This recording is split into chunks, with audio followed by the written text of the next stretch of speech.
करतोय. जोरदार टाळ्यांच्या गजरामध्ये पाचारण करायचं. जे जे आपणाशी खावे ते ते इतरांशी सांगावे, शहाणे करून सोडावे तर सकळ जन. याच सुपीक विचाराप्रमाणे माननीय संतोष अवधूत सर यांनी आम्हाला बहुमूल्याचे विचार द्यावे. अवधूत सर.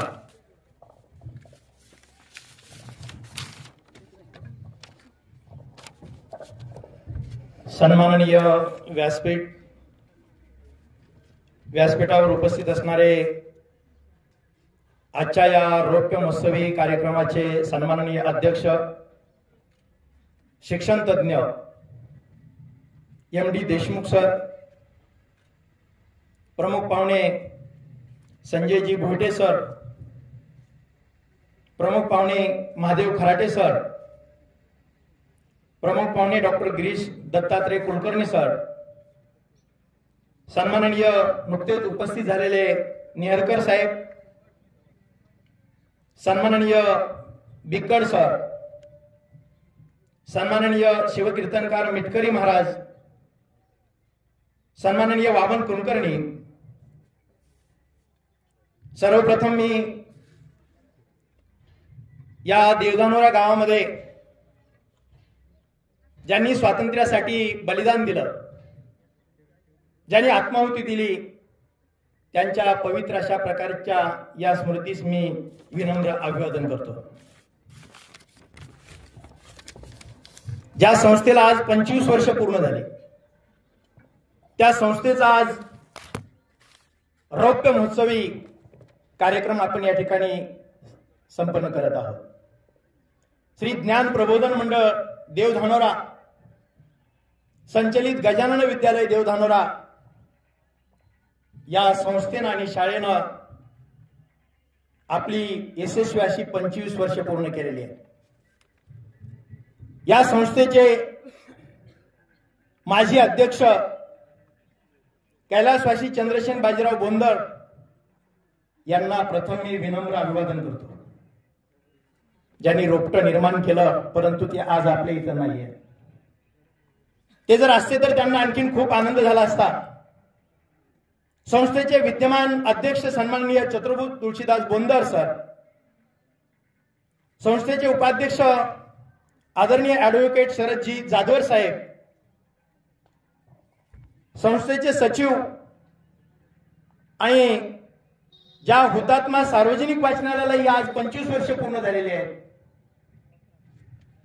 त्या हुतात्मा सार्वजनिक वाचनालयाचे देखील ते सचिव आहेत असे सन्माननीय बलभीमजी बोंदर सर, संस्थेचे सदस्य, त्याचबरोबर हुतात्मा सार्वजनिक वाचनालयाचे अध्यक्ष, आमच्या शाळेचे मुख्याध्यापक श्रीमान अरुणजी बोंदर सर, संस्थेचे सदस्य श्रीमान प्रथमेश बोंदर, सदस्या सौ सुनीता बोंदर, सदस्या सौ सुमन बोंदर, सन्माननीय सदस्य चंद्रकांत बोंदर, सन्माननीय सदस्य हनुमंत बोंदर, या गजानन विद्यालयाचे मुख्याध्यापक सन्माननीय आप्पासाहेब बोंदर सर, ज्यांच्या कष्टातून ही 25 वर्ष पूर्ण झाली आणि यांच्या कष्टातून हा कार्यक्रम या ठिकाणी आयोजित केलेला आहे, असा गजानन विद्यालयाचा सर्व स्टाफ, सर्व शिक्षक, शिक्षकेतर कर्मचारी,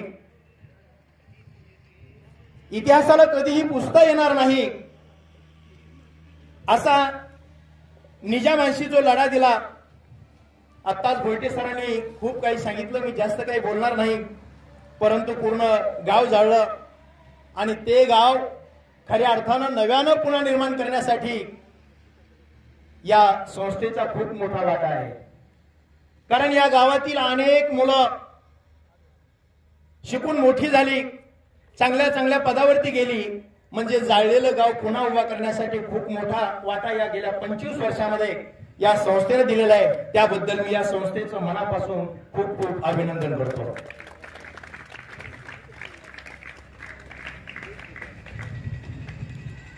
आणि वाचनालय, गावाच्या विकासामध्ये वाचनालयाचा एक खूप मोठा वाटा असतो. अनेक गावामध्ये जर आज गेलं तर वाचनालय कुठे हे शोधावं लागतं. शोधत शोधत सचिवापर्यंत जावं लागतं. सचिवाला विचारावं लागतं की वाचनालय कुठे आहे. त्यावेळी ते वाचनालय हळूच एका पिशवीतून बाहेर येतं. परंतु इथं मात्र तसं नाहीये.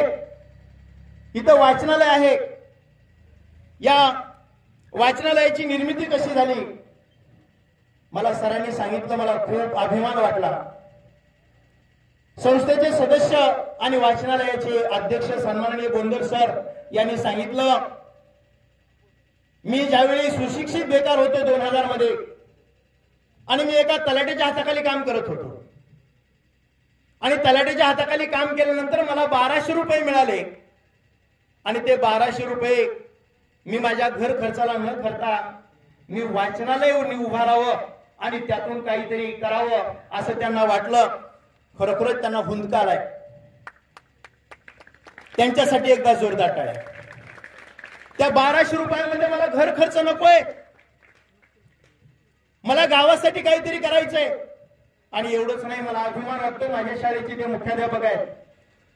मी आजपर्यंत शाळेचे 7 ते 8 मुख्याध्यापक पाहिले.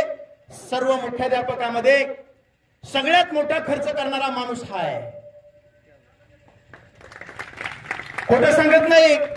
ज्या भात शिजवणाऱ्या बायका आहेत त्या भात शिजवणाऱ्या बायका कितीतरी वेळा म्हणतात, सर भाजीपाला बस करा, उद्या आणू नका, आजचा शिल्लक राहिला.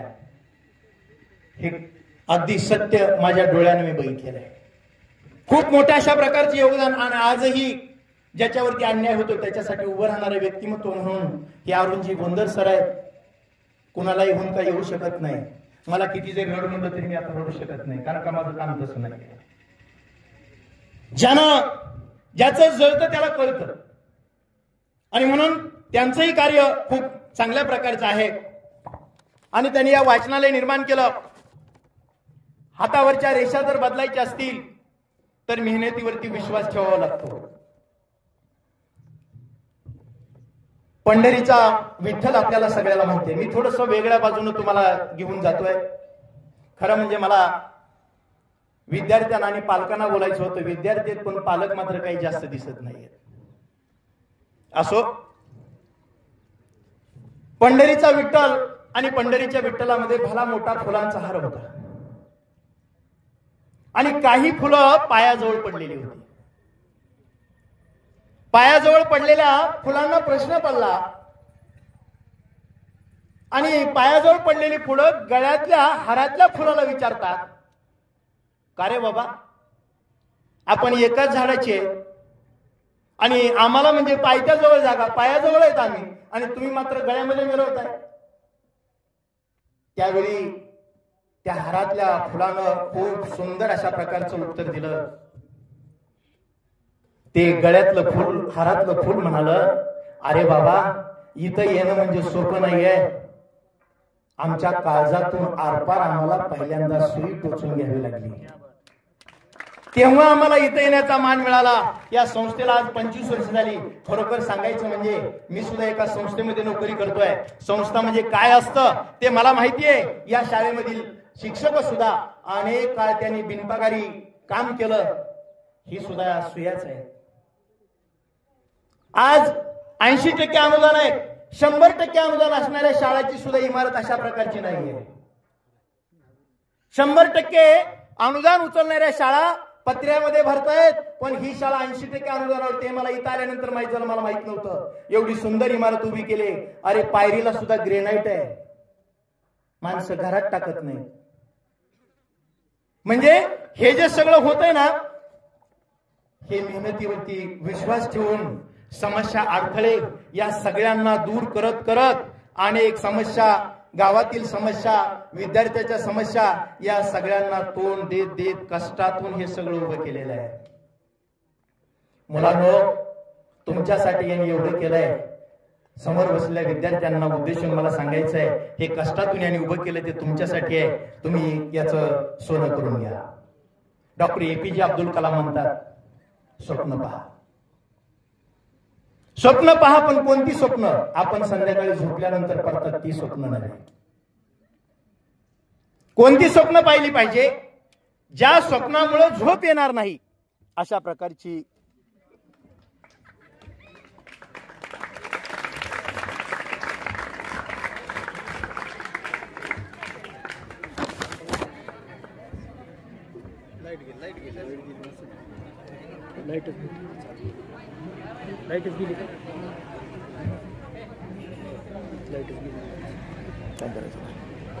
काय आहे का इन्व्हर्टर?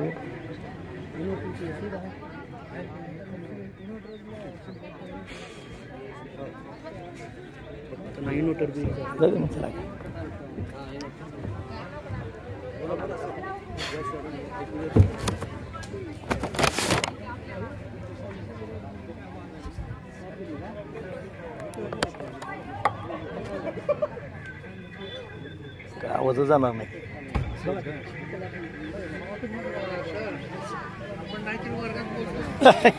ठीक आहे, ठीक. तर लक्ष द्या.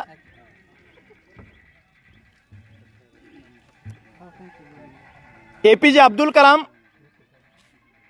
यांनी सांगितलं होतं आपल्याला की स्वप्न पहा. परंतु कोणती स्वप्न पाहायला सांगितली तर जी स्वप्न तुम्ही उराशी बाळगल्यानंतर तुम्हाला झोप येणार नाही अशा प्रकारची स्वप्न तुम्हाला पाहायला सांगितली होती. आणि तशा प्रकारची स्वप्न पहा. या मिळालेल्या शाळेचा आपण सर्वांनी उपयोग करून घ्यावा. आणि स्वप्न पाहत असताना एक उदाहरण सांगतो तुम्हाला. एक तुमच्या शाळेसारखी एक शाळा होती. त्या शाळेमध्ये एक मॉन्टी रॉबर्ट नावाचा एक विद्यार्थी शिक्षण घेत होता. तो विद्यार्थी शिकत असताना वर्षाचा शेवट आला होता. त्याच्या मराठी विषय शिक्षिका असणाऱ्या बाई होत्या. त्या बाईंनी त्याला सगळ्या वर्गाला एक निबंध लिहायला सांगितला. तो निबंध होता माझं स्वप्न. माझं स्वप्न निबंध लिहित असताना मॉन्टी रॉबर्टनं निबंध लिहिला. मॉन्टी रॉबर्ट कोण होता? एका रेस कोर्स मध्ये काम करणाऱ्या एका कामगाराचा तो मुलगा होता. परंतु त्यानं स्वप्न मात्र एवढी मोठी पाहिली की मी एक दिवस एका रेस कोर्सचा मालक होईन. माझ्याकडं 200-400 वेगवेगळ्या प्रजातीचे घोडे असतील. त्या घोड्याबरोबर माझ्याकडे गाडी असेल, मोठा बंगला असेल. खूप खूप काही स्वप्न त्यानं रंगवली. तो निबंध बाईकडे तपासायला गेला. बाईंनी निबंध तपासला आणि निबंधाला 0 मार्क दिले. निकाल लागला. वर्गातील सगळी मुलं पास झाली. परंतु मॉन्टी रॉबर्ट एकमेव विद्यार्थी होता, तो नापास झाला. तो बाईकडे गेला आणि बाईंना म्हणाला, बाई मला पास करा. बाई म्हणाल्या, मी तुला पास करते, परंतु तुझं स्वप्न बदल. तू एक साध्या कामगाराचा मुलगा आहेस आणि तू रेस कोर्सच्या मालकाची स्वप्न बघतोयस. वेगवेगळ्या प्रजातीचे घोडे माझ्याकडे असतील असं म्हणतोयस. गाडी असेल, बंगला असेल म्हणतोय. हे शक्य नाहीये. तू तुझं स्वप्न बदल, मी तुला पास करते. त्यावेळी त्या बाईंना तो मॉन्टी रॉबर्ट म्हणाला की बाई, मी नापास झालो तरी चालेल, पण माझी स्वप्न मी बदलणार नाही. त्यानं ते नापास केलेलं प्रमाणपत्र घेतलं आणि सरळ घराकडे निघून गेला. एक 20 वर्षाचा काळ गेला. 20 वर्षानंतर त्याच बाई एका सहलीसाठी गेल्या.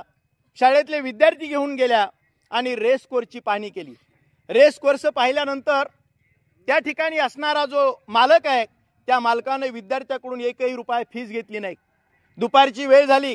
त्यावेळी तो तिथे असणारा तो मालक समोर आला आणि बाईंना म्हणाला, बाई, तुमची मुलं आणि तुम्ही जरा माझ्याबरोबर ती दुपारचं जेवण घ्याल का? बाई म्हणाले, हो ठीक आहे. आणि जेवायला गेले. त्याच्या डिनर हॉलमध्ये गेले आणि त्या ठिकाणी गेल्यानंतर पाहतात तर काय, समोर एक फ्रेम केलेला एक बाईंना फोटो दिसला. बाई तसं त्या फोटोकडे गेल्या. फोटो काय होता, त्या फोटोकडे बारकाईने त्यांनी पाहिलं आणि ओरडल्या, अरे हा तर माझ्या सहीचा हा दाखला आहे. माझ्या सहीचा मार्क मग इथं कसा आला? थोडं जवळ जाऊन पाहिलं तर त्याच्यावर मॉन्टी रॉबर्ट नाव होतं. आणि मग म्हणाल्या, कुठे आहे हा मॉन्टी रॉबर्ट? त्याला बोलवा. इथं कामाला आहे का तुमच्याकडं? त्याला माझ्याकडे बोलवा, त्याला मला भेटायचंय. आणि हा नापास झालेल्या मुलाचा फोटो कशाला लावला? त्यावेळी तो ताटमानेनं मुलगा पुढे गेला आणि त्या बाईंना म्हणाला, बाई, तोच मी मॉन्टी रॉबर्ट की जो तुमच्या शाळेतून नापास होऊन आलो होतो. जर मी निबंध माझा बदलला असता, माझं जर स्वप्न बदललं असतं, तर मी शाळेमध्ये पास झालो असतो, पण माझ्या आयुष्यात मी नापास झालो असतो. म्हणून एक गोष्ट लक्षात ठेवायची, आपलं स्वप्न कसलंही असो, कितीही मोठा असो, आपलं स्वप्न आपण कधीही बदलायचं नाही. आपल्या स्वप्नावरती ठाम राहिलं पाहिजे. जो आपल्या स्वप्नावरती ठाम राहतो, जो आपल्या कष्टावरती ठाम राहतो, ज्याच्याकडे आत्मविश्वास आहे, चिकाटी आहे, संयम आहे, तोच माणूस या ठिकाणी जीवनामध्ये यशस्वी होतो. आणि ही संस्था म्हणजे नेमकी तशीच आहे. कष्ट आहे, आत्मविश्वास होता, कष्ट होतं, ठामपणा होता, जिद्द होती, चिकाटी होती, आणि नाही पगार मिळाला तरी चालेल, पण संयम मात्र कधी सोडला नाही, शेवटपर्यंत टिकून राहिली. म्हणून आज आपल्याला हा कार्यक्रम घेता आलेला आहे. मोठा कोण होतो? मोठा कोण होतो तर जो योग्य निर्णय घेतो तो मोठा कधी होत नाही. जो योग्य निर्णय घेतो तो मोठा कधी होत नाही. तर मोठा कोण होतो? घेतलेला निर्णय योग्य कसा आहे हे जो आपल्या कर्तृत्वातून दाखवतो तो खऱ्या अर्थानं मोठा होत असतो. मी एकदा एसटीनं प्रवास करत होतो. शाळा सुटली, 4 वाजले आणि 4च्या दरम्यान तेरखेड्यावरून एसटी मध्ये बसलो. उस्मानाबादच्या दिशेनं जात होतो. गाडी येडशीपर्यंत आली आणि येडशीपर्यंत आल्यानंतर गाडीमध्ये एक वयोवृद्ध अशा प्रकारची म्हातारी गाडीमध्ये बसली. म्हातारी गाडीमध्ये बसल्यानंतर एक 20 वर्षाचा उमदा कंडक्टर होता. त्या 20 वर्षाच्या उमद्या कंडक्टरनं त्या बाईच्या हातामधली काठी बघितली, त्या बाईचे थरथरणारे हात पाहिले आणि तटकन जागेवरून उठला आणि त्या बाईला जागा दिली. ती बाई त्या कंडक्टरच्या जागेवरती बसली. कंडक्टर तसाच उभा, तिकिटाची बुकिंग झाल्यानंतरही तो तसाच उभा. आणि हळूहळू उपळा पाटी आली. उपळा पाटी आल्याबरोबर ती म्हातारी त्या कंडक्टरला म्हणाली, अरे बाबा, तेरणा कॉलेजवर गाडी उभी कर. तो कंडक्टर मला, नाही बाई, तेरणा कॉलेजवर गाडी उभा करत नाही, तुला जागा दिली ती दिली आणि पुन्हा कॉलेजवर गाडी उभा कर म्हणतेस. तो म्हणाला, गाडी कॉलेजवर उभा राहत नाही. आजूबाजूच्या माणसाला ती म्हातारी म्हणायला लागली, का हो, गाडी उभा राहत नाही का? सगळी माणसं म्हणायची राहतीये आणि त्यानं म्हणायचं नाही राहत. मी सगळं ऐकत होतो. गाडी तेरणा कॉलेजच्या जवळ आली आणि जवळ आल्यानंतर पुन्हा तशीच म्हातारी म्हणाली, बाबा गाडी उभा कर.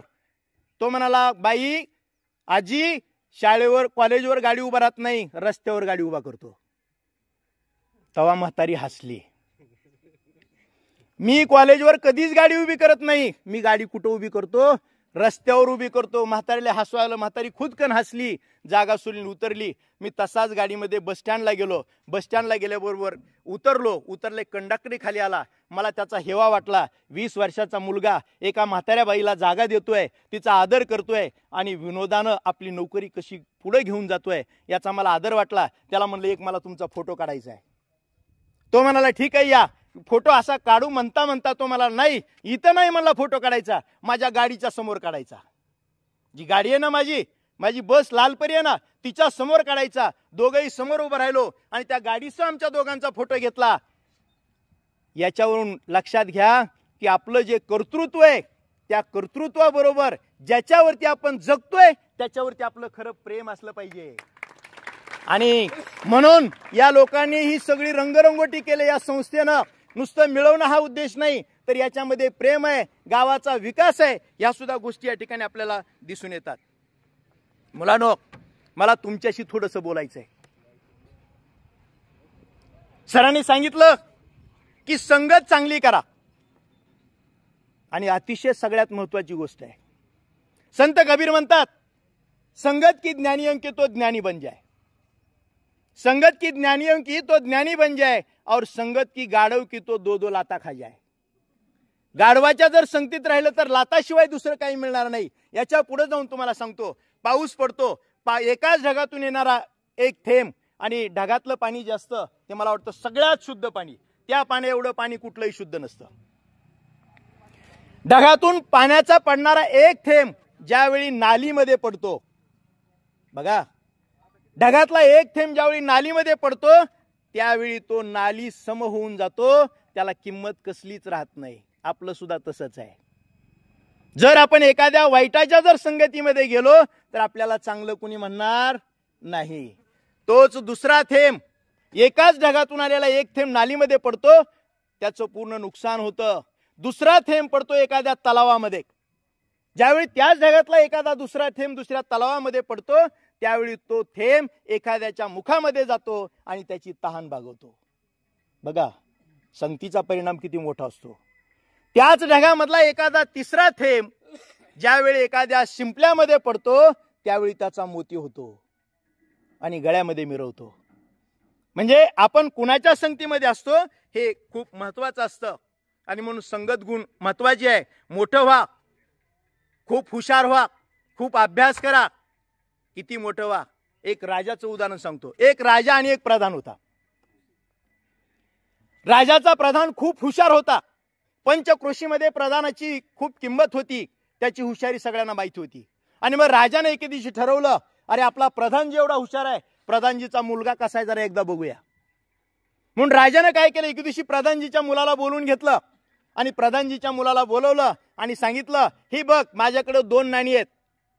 त्या नाण्यापैकी एक नाणं होतं चांदीचं आणि एक नाणं होतं सोन्याचं. त्या राजानं 2 नाणी त्या मुलाला दाखवली आणि त्याला सांगितलं, सांग यातलं श्रेष्ठ नाणं कोणतं. त्या प्रधानाचा मुलगा म्हणाला चांदीच्या नाण्याकडे बोट केलं आणि म्हणाला हे श्रेष्ठ आहे. पटकन राजानं काय केलं, ते चांदीचं नाणं त्या प्रधानाच्या मुलाला दिलं आणि सांगितलं, दररोज यायचं, जोपर्यंत हे कळत नाही तोपर्यंत हा खेळ चालू ठेवायचा. ते पोरगं नाणं घरी घेऊन गेलं. असा एक दिवस झाला, दुसरा दिवस आला, पुन्हा त्या मुलानं त्या चांदीच्या नाण्याकडे बोट करायचं आणि सांगायचं हे श्रेष्ठ आहे. असं करता करता 8-10 दिवस उलटून गेले. 1 महिना पूर्ण झाला आणि मग राजाला कळलं की अरे प्रधानजी हुशार आहेत, पण प्रधानजीच्या मुलामध्ये काही कळा नाहीये. आणि मग एके दिवशी प्रधानाला म्हणले, प्रधानजी तुमच्या मुलाला काही कळत नाहीये, तुमच्या मुलाला काही कळत नाहीये. प्रधानजी म्हणाले कसं काय. आणि मग राजानं घडलेला सगळा प्रकार सांगितला. अहो म्हणले 1 महिना झाला मी त्याला 2 नाणी दररोज दाखवतोय आणि यातलं मौल्यवान कोणतं आहे हे ओळख म्हणून सांगतोय. तो दररोज येतो, चांदीच्या नाण्याकडे बोट करतो आणि चांदीचं नाणं घेऊन जातो. प्रधानजीला खूप राग आला. प्रधानजी चिडले, प्रधानजीला खूप राग आला आणि प्रधानजी घरी गेले आणि घरी गेल्याबरोबर मुलाला बोलून घेतलं, अरे तुला कळत नाही, अरे मी एक प्रधानजी आहे आणि प्रधानजीचा मुलगा असला, तुला एवढं कळत नाही चांदीचं नाणं श्रेष्ठ का सोन्याचं नाणं श्रेष्ठ. तो म्हणाला, बाबा जरा थोडं शांत राहा, मी काय एवढा येड आहे का म्हणला. अहो तुमच्यासारख्या एका महान प्रधानाचा मुलगा आहे मी. अहो राजानं सांगितलं होतं मला, जर तू खरं ओळखलं तर तिथं खेळ संपणार. अहो तो खेळ संपू नये म्हणून मी केलंय. बघा आज 30 नाणी मी जमवली आहेत. एवढं हुशार व्हा, एवढं आपलं डोकं चालवा, आत्मविश्वास आपल्यामध्ये निर्माण करा.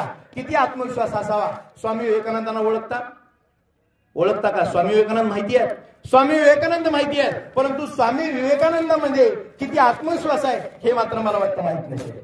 किती आत्मविश्वास होता. आपल्याकडे प्रश्नपत्रिकेमध्ये प्रश्न असतो, खालीलपैकी कोणतेही 2 प्रश्न सोडवा आणि दिले जातात 3-4. स्वामी विवेकानंदाच्या वेळी सुद्धा तसंच होतं. स्वामी विवेकानंद काय करायचे, तिथं 5 प्रश्न असतील आणि खाली जर दिलेला असेल यापैकी कोणतेही 3 प्रश्न सोडवा. स्वामी विवेकानंद काय करायचे, 5ही प्रश्न सोडवायचे आणि खाली लिहायचे टिप, यापैकी कोणतेही 3 तपासा. यापैकी कोणतेही 3 तपासा. एवढा आत्मविश्वास आपल्यामध्ये निर्माण झाला पाहिजे. तो आत्मविश्वास आपण निर्माण करावा. खरं म्हणजे मला पालकांशी बोलायचं होतं. मी सरांना विचारलं होतं की मुलांशी बोलायचे का पालकांशी बोलायचं आहे. पालक असतात का, तर म्हणजे पालक असतात म्हणले येतील. खरं म्हणजे मला पालकांशी बोलायचं होतं, परंतु असू द्या. निश्चित विद्यार्थी संध्याकाळी घरी गेल्यानंतर या गोष्टी पालकांना सांगतील. शाळेमध्ये आमच्या काय काय झालं ते निश्चित पालकांना सांगतील. पालकांनी काय करणं गरजेचं आहे, पालकांनी मुलांना वेळ देणं गरजेचं आहे. आज मात्र तसं नाहीये, या संख्येवरून कळतंय. मला वाटतं निश्चित संस्थेनं पालकांना सुद्धा निरोप दिला असेल. सहकुटुंब सहपरिवार आपल्या मुलांसह आपण शाळेमध्ये उपस्थित राहावं. रौप्य महोत्सव असा कार्यक्रम आयोजित केलाय, परंतु पालकांची संख्या मात्र इथं काही नाहीये. याचा अर्थ असा आहे, पालक फक्त संसार पैसा या गोष्टींना महत्व देतात. परंतु बाळांनो लक्षात ठेवा, अनेक पालकांना आपला मुलगा कितवीला हे सुद्धा माहित नसतो. दुर्दैव आहे. जर एखाद्याला विचारलं तुमचा मुलगा कितवीला आहे, त्याला म्हणतात अरे बाळा तू कितवीला आहे रे. आपलं पोरगच कितवीला आहे माहित नसतं. ही दुर्दैवाची गोष्ट आहे. आणि म्हणून फक्त संसार पैसा हे महत्वाचं नाहीये. 2 मुलं होती. त्या 2 मुलाच्या आई वडिलांनी एवढा पैसा मिळवला, आयुष्यभर पैसा मिळवण्यासाठी दुसरं काहीच केलं नाही. मुलाकडे अजिबात लक्ष दिलं नाही. दररोज पैसा पैसा पैसा पैसा करत राहायचं. एक दिवस असा आला की मुलं दोन्ही खूप शिकली आणि परदेशामध्ये निघून गेली. आणि फक्त आई वडील इथं गावी राहिले. आई वडिलांनी दररोज फोन करायचा. आता त्यांचे हातपायही चालत नव्हते. त्याने म्हणायचं, अरे बाबा तुम्ही तरी मला तिकडे घेऊन जा, नाहीतर तुम्ही तरी इकडे येऊन राहा. परंतु मुलांना जमलं नाही. शेवटी एक दिवस असा आला की आई मरण पावली. आई मरण पावल्यानंतर बापानं फोन केला की अरे तुमच्या आईचं निधन झालंय, आता तरी गावी याल का. त्यातला एक मुलगा गावाकडे आला. आईला आग्नी दिला आणि आग्नी दिला की अवघ्या 10 मिनिटात तो जायला निघाला. वडिलांच्या जवळ गेला आणि वडिलांना सांगितलं मी आता येतो. आणि वडिलांच्या हातावरती 50,000 रुपये टेकवले आणि सांगितलं काय करा, उद्याच्या पेपरवरती बातमी द्या, भावपूर्ण श्रद्धांजली लिहा, आमच्या दोघा भावांची नावं टाका, तुमचंही नाव टाका, 12वा 13वा करा, 10वा करा, गावाला सगळ्या गोड जेवण द्या. आणि मग 50,000 रुपये हातावरती टेकवले. त्यावेळी बापाचं हृदय भरून आलं आणि बाप म्हणाला, अरे तुझ्या आईनं तुला 9 महिने 9 दिवस पोटामध्ये वागवलं, त्याचं कधी भाडं सुद्धा आईनं मागितलं नाही, तुला लहानाचं मोठं केलं. बाबा म्हणलं तुमचं सगळं बरोबर आहे, मला तो दिवस आठवतोय. म्हणला बाबा म्हणला मी शाळेत होतो ना, त्यावेळी मी माझं शाळेतलं पहिलं भाषण होतं. बाबा तुम्हाला मी सांगत होतो, बाबा माझं पहिलं भाषण ऐकायला चला. बाबा तुम्ही मला बोलवलं, माझ्या हातावर 50 रुपयाची नोट ठेवली आणि म्हणाला जा काहीतरी खा, आज मला वेळ नाहीये. बाबा मला दुसरा प्रसंग आठवतोय, माझा शाळेमध्ये पहिला नंबर आला. पहिला नंबर आल्यानंतर बाबा मी तुम्हाला म्हणलं चला माझा शाळेमध्ये सत्कार आहे. बाबा त्यावेळी तुम्ही माझ्या हातावरती 100 रुपयाची नोट ठेवली आणि म्हणाला जा काहीतरी गोड खा आणि सत्कार घे, मला यायला वेळ नाही. बाबाच्या डोळ्यातून अश्रू आले. एवढंच नाही, पुढे म्हणाला बाबा मी लहान होतो ना तेव्हापासून मला तुमचा हात हवा होता, मला तुमचा हात हवा होता, तुमच्या हातात हात घेऊन मला खूप फिरावंसं वाटत होतं, पण बाबा तुमचा हात मला कधी मिळू शकला नाही. बाबा मला तुमच्या खांद्यावरती डोकं ठेवून खूप रडावं वाटत होतं, परंतु बाबा मला तुमचा खांदा कधीच रिकामा मला मिळाला नाही, तुम्ही सतत कामात कामात असायचा. खूप खूप त्यांना वाईट वाटलं. आणि एवढंच नाही तर मला पुन्हा ते बाबा म्हणाले अरे दादा येणार होता त्याचं काय झालं. तो म्हणाला दादा येणार होता परंतु दादाच्या मागे खूप काम आहेत. दादा म्हणाला तू आईच्या वेळी जा, बापाच्या वेळी मी जाईल. अरे जिवंत असताना जर पोरं वेळ वाटून घेत असतील तर आपण कोणती संस्कृती जन्माला घालतोय. अशी जर संस्कृती जन्माला येत असेल, अशी जर मुलं आपण जन्माला घालत असू, असे संस्कार जर आपण मुलावरती करत असू तर आपण काय कमावलं. आणि म्हणून आपल्या घरी आई वडिलांना सांगा मुलांसाठी वेळ देणं खूप गरजेचं आहे. अरे मुलांसाठी पैसा कमवण्यापेक्षा पैसा कमवणारी मुलं तयार करा, ते कधीही चांगलं असू शकतं. आणि एवढंच नाही तर मोबाईल पासून दूर राहा. कारण पूर्वी एक म्हण होती तुम्हाला माहिती असेल, घरोघरी छान, पण नवीन म्हण तुम्हाला माहित नसेल. आता काळ बदलला, काळानुसार आपल्याला बदलावं लागतं. घरोघरी मोबाईलवर पोरपुरी. आता म्हण सुद्धा बदलावी लागणार आहे कारण मोबाईलचं प्रमाण वाटलं. अहो बाप चौकामध्ये उभारून सांगतो अहो मला काय येत नाही हो, पण माझा पिंट्या सगळं मोबाईल मधलं सांगतो, सगळं त्याला कळतंय. अभिमान वाटतो बापाला. पण या मोबाईलमुळं खूप मुलं बिघडायला लागली. अनेक मुलांनी मोबाईलवरून आत्महत्या केल्या. गेम खेळतात, ते जसं सांगतं तसं ऐकायचं आत्महत्या करतात. एवढंच नाही तर अनेकांनी आपले आई बाप सुद्धा मारले या मोबाईलच्या नादामध्ये. आणि म्हणून आता आई वडील नाही आहेत त्यांना देऊ नका म्हणून सांगायला, पण तुम्हाला सांगतो तुम्ही मोबाईलच्या जवळ जाऊ नका. मोबाईल जेवढा चांगला आहे ना तेवढा वाईट आहे. पण तुमचं वय असं आहे की चांगलं काय आणि वाईट काय तुम्हाला कळत नाही, ही वस्तुस्थिती आहे. मोबाईल चांगलाही तितकाच आहे कारण का भरपूर ज्ञान. आज कुठलाही प्रश्न पडला गुगलवरती जा, कुठल्याही प्रश्नाचं उत्तर मिळतं. चांगलं आहे पण वाईट सुद्धा तितकाच आहे. परंतु चांगलं आणि वाईट करण्याचं वय तुमचं नाही, म्हणून तुम्ही मोबाईल पासून मला वाटतं दूर राहावं. घरामध्ये सुद्धा 4 मोबाईल असले तर 4 माणसं 4 मोबाईल घेऊन 4 कोपऱ्यामध्ये बसतात. यामुळे माणसामधला संवाद सुद्धा हरवत चाललाय. प्रत्येक जण मोबाईल मध्ये, शाळेमध्ये असो शिक्षकाच्या हातात मोबाईल असले 4 कोपऱ्यात 4 शिक्षक मोबाईल घेऊन त्याला डवचत बसतात. घरी जा, घरी 4 मोबाईल असतील, 4 माणसं 4 कोपऱ्यामध्ये घेऊन बसतात, कोणी कोणाला बोलत नाही, संवाद नाही. हे कुठंतरी कमी झालं पाहिजे. अरे एक तुम्हाला उदाहरण मला सांगावंसं वाटतं, मला आठवलं. सांगली जिल्ह्यामध्ये एक मोहितेवाडी नावाचं गाव आहे, जिल्हा सांगली. या गावामध्ये गावानं असं ठरवलंय 6 ते 8 या वेळेमध्ये मोबाईल आणि टीव्ही पूर्णपणे बंद, स्विच ऑफ. कुणीच फोन करायचा नाही आणि कुणाचा आलेलाही बघायचा नाही. फक्त आणि फक्त त्या 2 तासामध्ये आपण आणि आपली मुलं काम सुद्धा सोडून द्यायचं, कसलंच काम करत नाही. 6 ते 8 वेळ या वेळेमध्ये काम सोडून द्यायची, मोबाईल बंद करायचा, टीव्ही बंद करायचा. फक्त आपण आणि आपली मुलं 2 तास, ती मंडळी, एक खेडच गाव आहे मोहितेवाडी, सगळी मंडळी 2 तास आपल्या मुलासाठी देतात. असं जर आपण केलं तर निश्चित या ठिकाणी आपण पुढे जाऊ. गुणांपेक्षा नुसतं गुणवान होऊन चालत नाही, तर त्या विद्यार्थ्यामध्ये गुण सुद्धा चांगले असले पाहिजे. नुसते परीक्षेत गुण मिळून उपयोग नाही. गुण आणि आरोग्य, त्याला सामाजिक भान असलं पाहिजे, थोरा मोठ्यांची जाणीव असली पाहिजे, थोरा मोठ्यांचा आदर त्यांना करता आला पाहिजे. यासाठी तुम्हाला एक उदाहरण सांगतो. एक अधिकारी होते आणि ते अधिकारी काय करायचे, बसता उठता ऑफिस मध्ये गेलं, शिपाई असला की शिपाईला म्हणायचे हरामखोरा पाणी आण. हरामखोरा झाडलं नाही. हरामखोरा कुठे गेलतास. घरी आले की बायकोला म्हणायचं हरामखोर, घरी असणाऱ्या कामगारांना म्हणायचं हरामखोर. एक अवघ्या 5 वर्षाचा मुलगा घरामध्ये वावरत असतो. हा मुलगा सुद्धा दररोज ऐकतो आणि एके दिवशी मुलगा काय करत असतो, कंडक्टरचा खेळ खेळत असतो. तो म्हणतो ट्रिंग ट्रिंग, ज्या ज्या हरामखोरांना पुण्याला यायचं त्या त्या हरामखोरांनी लवकर गाडीत बसावं. पुढे थोडं पुढे चालत जातो, पुन्हा म्हणतो ट्रिंग ट्रिंग, पुणे आलंय, ज्या ज्या हरामखोरांना पुण्यात उतरायचे त्या त्या हरामखोरांनी पुण्यात उतरावून, ज्या ज्या हरामखोराला मुंबईला यायचे त्या त्या हरामखोरांनी गाडीत बसावं. वडिलांना खूप राग आला. राग आला, वडील चिडले आणि एकदा दोनदा सांगून ऐकलं, परंतु काही तो ऐकायच्या मनस्थितीमध्ये नव्हता. धप धप धप धप मारलं की तो आईकडे रडत गेला.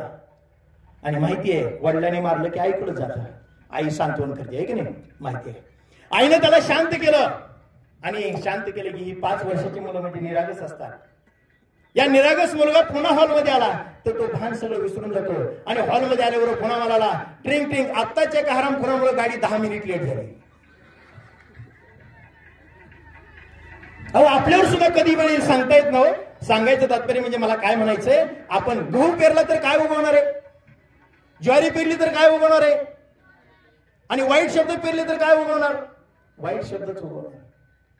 म्हणून पालकांनी सुद्धा आपल्या घरामध्ये आपल्या बायकोशी बोलताना, आपल्या कामगाराशी बोलताना, नोकराशी बोलताना, कर्मचाऱ्याशी बोलताना थोडंसं तारतम्य बाळगलं पाहिजे, कारण त्याचे परिणाम आपल्याच मुलावरती झाल्याशिवाय राहत नसतात. आणि हे संस्कार सगळे करत असताना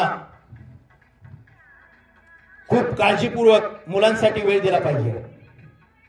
एक आजोबा होते, एक घर होतं बघा, आणि त्या घरामध्ये एक आजोबा होते आणि त्या एक छोटा 10 वर्षाचा मुलगा होता. आणि त्याच्या वडिलांनी काय केलं होतं, त्या दररोज आजोबांना टॉयलेटला वगैरे जाण्यासाठी कुणाला वेळ नसायचा, म्हणून त्यांनी काय केलं, घरापासून जी दोरी बांधली ती एक तिकडं झाड होतं, त्या झाडाला एक दोरी बांधून टाकली आणि सांगितलं की बाबा तुम्ही या दोरीला धरून तिथपर्यंत जायचं आणि तिथं तुमचं काय असेल ते प्रांतिविधी वगैरे उरकायचा आणि नंतर यायचं. हा मुलगा 10 वर्षाचा दररोज बघायचा. आणि एक दिवस ते आजोबा मरण पावले आणि आजोबा मरण पावल्यानंतर त्यांचा अंत्यविधी वगैरे झाला आणि मग त्याचे वडील आहेत, त्या मुलाचे वडील ती दोरी सोडायला गेले. त्यावेळी तो मुलगा म्हणाला, बाबा कशाला सोडताय दोरी, राहू द्या, उद्या तुम्हाला लागणार नाही का. म्हणजे आपण आपले संस्कार कसे आहेत, आपण कसे वागतो याचं मुलं निरीक्षण करत असतात. त्यामुळे आपण थोडंसं जपून वागलं पाहिजे आणि मुलांशी नीट राहिलं पाहिजे. मुलं आणि मुली यांच्यावरती चांगले संस्कार केले पाहिजे. मुलं मुली तसे हुशार दिसत आहेत. रौप्य महोत्सव किती वर्षांनी साजरा केला जातो, छान, सुवर्ण किती 50. हुशार आहेत मुलं. फक्त जाता जाता मला विभा शिरवाडकरांची कविता आठवली. सरांनी मगाशी त्यातल्या काही ओळी म्हणल्या. मुलं हुशार आहेत. युवा शिरवाडकर आपल्या कवितेमध्ये म्हणतात, ओळखलत का सर मला पावसात आला कोणी, कपडे होते कर्दमलेले केसावरती पाणी. ओळखलत का सर मला पावसात आला कोणी, कपडे होते कर्दमलेले केसावरती पाणी. क्षणभर बसला नंतर हसला वरती पाहुणी बोलला, गंगा माही पाहुणी आली गेली घाट्यात राहून. सर रिकाम्या हाती जाईल कशी बायको मात्र वाचली, कारभारणीला घेऊन संगे लढतो आहे पडकी भिंत बांधतो आहे. एक माजी विद्यार्थी आपल्या सरांकडे आलाय आणि आपली खंत व्यक्त करतोय. बायको तेवढी वाचली, कारभारणीला घेऊन संगे लढतो आहे पडकी भिंत बांधतो आहे. खिशाकडे हात जाता हसत हसत उठला, त्या गुरुजींना वाटलं याला आर्थिक मदत काहीतरी हवी आहे, मग खिशात हात घातला, याला मदत द्यावी. हसत हसत उठला, वरती पाहुणी बोलला, सर मोडून पडला संसार तरी मोडला नाही कणा, फक्त पाठीवरती हात ठेवून मला पुन्हा घर म्हणा, पुन्हा मी नव्यानं माझा संसार उभा करू शकतो. या मुलांना सुद्धा तीच गरज आहे, फक्त यांच्या पाठीवरती शाबासकीची थाप टाका, ही मुलं पुढे पुढे जातील. या संचालक मंडळासाठी एक छोटीशी 4 ओळींची मी कविता लिहिली आहे, तेवढी कविता वाचतो आणि मी माझ्या वाणीला पूर्णविराम देतो. संस्था किंवा हे गजानन विद्यालय या संस्थेचे लोक या कवितेमधून बोलतात बघा. आयुष्य सारे जोडताना जुळेल तेवढे जोडले, आयुष्य सारे जोडताना जुळेल तेवढे जोडले, सोबतीला जे जे भेटले त्यांना कधी न सोडले.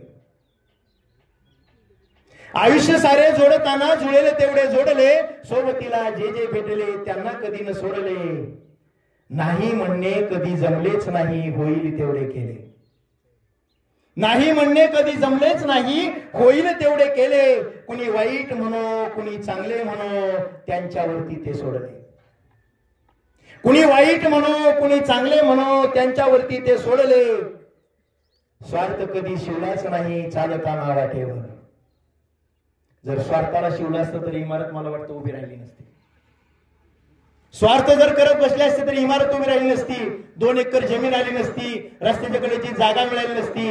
कारण सुरुवातीला शाळा मंदिरामध्ये भरली, पुन्हा पत्र्याच्या डब्यामध्ये आली, तिथून इथं आली, शाळेचं बरं स्थलांतर झालं. परंतु हे सगळा संघर्ष करत असताना स्वार्थ कधी शिवलाच नाही चालताना वाटेवर. बोलणारे बोलत राहिले जाताना वाटेवर. यांचं काय खरं? हे काय चालू शकते शाळा? आई उद्या बंद पडत असतील, पगारासाठी करतात, पण त्यांच्याकडे अजिबात लक्ष दिलं नाही. स्वार्थ कधी शिवलाच नाही चालताना वाटेवर. बोलणारे बोलत राहिले जाताना वाटेवर. बोलणारे बोलतील बोलत असतात बोलत राहतील. बोलणारे बोलतील बोलत असतात बोलत राहतील. त्यांना कळेल किंवा न कळेल ते काळासंगी वाहत राहतील. त्यांना कळेल किंवा न कळेल ते काळासंगी वाहत राहतील. शेवटपर्यंत कर्तव्याशी इमान राहू आम्ही.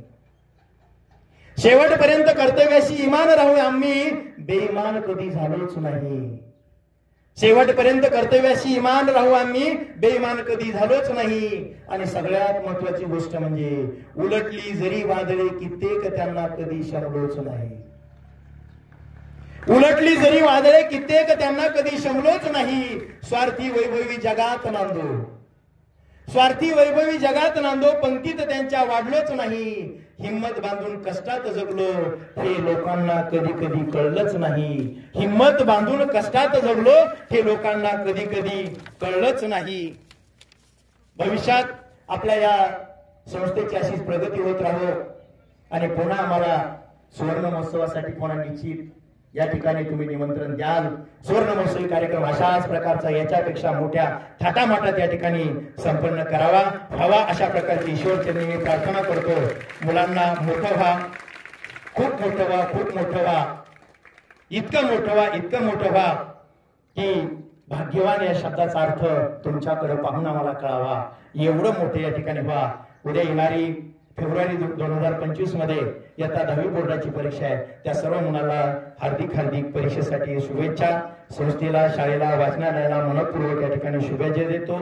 या ठिकाणी मी बराच वेळ जरा बोलतोय, उशीर झालेला आहे.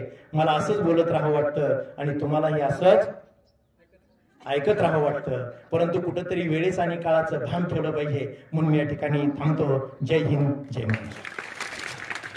धन्यवाद सर.